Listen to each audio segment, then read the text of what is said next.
রাজশাহীর আম না হলে যেন মধুমাস মানাই না, তাই রাজশাহীর মিষ্টি আমের দিকে মুখিয়ে থাকেন সারা দেশেরই মানুষ। এ অঞ্চলের আমের স্বাদ যেন জিভে লেগে থাকার মতো। আর মাস দুয়েক পরে বাজারে উঠবে আম, তাই ভীষণ ব্যস্ত সময় পার করছেন আম চাষিরা। তবে নানা কারণে বেড়েছে উৎপাদন খরচ, কিন্তু সে তুলনায় বাড়েনি লাভের অংশ। রাজশাহীর আমের প্রস্তুতি নিয়ে জিয়াউল গণি সেলিমের 2 পর্বের ধারাবাহিকের প্রথম পর্ব ছবি তুলেছেন রবিউল ইসলাম খোকন। একই দাগে ৪২ বিঘা আম বাগান, রয়েছে নানা জাতের আম গাছ। রাজশাহীর পবার ২২ বলদ এলাকার এই বাগানটি জেলার সবচেয়ে বড় বাগান হিসেবেই পরিচিত। ১৯৫৫ সালে বাগানটি তৈরি করেছিলেন এরশাদ আলী খানের বাবা। এখন দেখাশোনা করছেন তার ছেলে এরশাদ। জানালেন, সময়ের সাথে পরিবর্তন এসেছে আম উৎপাদন এবং বিপণনেও, তাই খরচও বেড়েছে। এখানে বিভিন্ন জাতের আমের বাগান গাছ আছে। এই গাছগুলোর পরিচর্যা আগে করা লাগতো না, এখন পোকামাকড়ের জন্য আমাদেরকে বিষ প্রয়োগ করতে হয়, সার প্রয়োগ করতে হয়, নাহলে ফলন ভালো হয় না। তার মতো অন্য চাষিদেরও একই অবস্থা।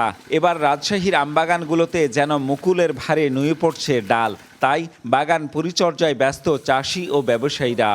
পানি দেওয়া হয়েছে গোড়াতে, আর মাথাতে বিষ দেওয়া হয়েছে।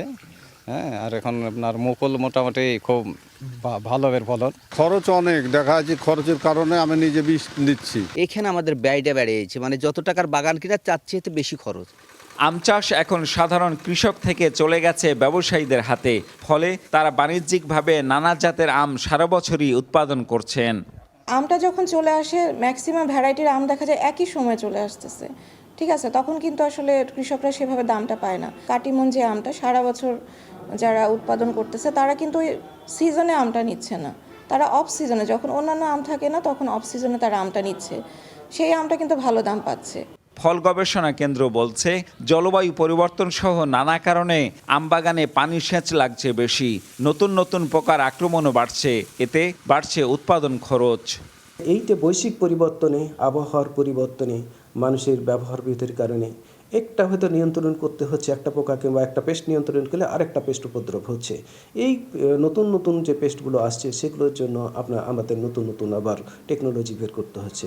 রাজশাহী জেলায় চলতি মৌসুমে ১৯,০৬২ হেক্টর জমিতে রয়েছে আম বাগান, যা থেকে ২,৪৫,৬০০ মেট্রিক টন আম উৎপাদনের আশা কৃষি বিভাগের। প্রতি বছরই এরকম ডাল ভাঙা মুকুল আসে না। এক বছর মুকুল বেশি আসলে পরের বছর কমে যায়, ফলে আম এক বছর বেশি হয়, আরেক বছর কমে যায়। তবে সব কিছু ছাপিয়ে এবছর যে পরিমাণ মুকুল এসেছে তাতে চাষিরা বেশ খুশি।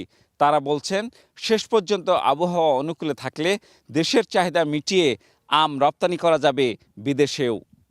Ziaul Gani Selim, star news, Rajshahi.